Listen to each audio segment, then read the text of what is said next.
First and foremost, we need to understand what a prop firm or what a funded account is.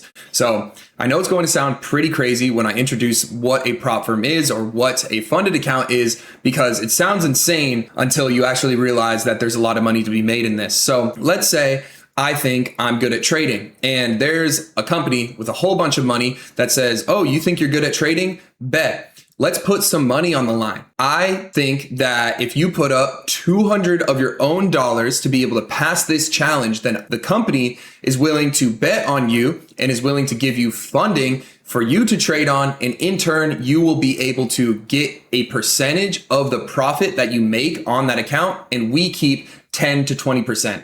Seems pretty fair, right? So me as the trader, obviously thinking that I'm good at trading, I say, awesome, here's $200. But the prop firm says, wait, if you're unable to pass the challenge, we keep the $200. So then obviously there's a little bit more money on the line for you. So you say, okay, that's fine.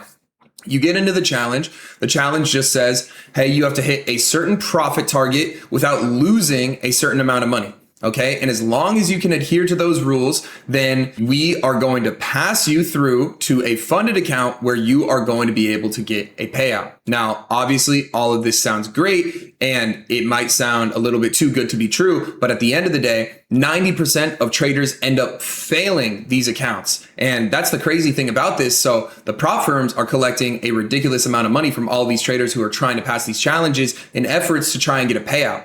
So how are you going to differentiate yourself from the traders that are failing these accounts and just feeding money to these prop firms versus the ones that are actually able to pass, get onto a funded account and be able to get a payout?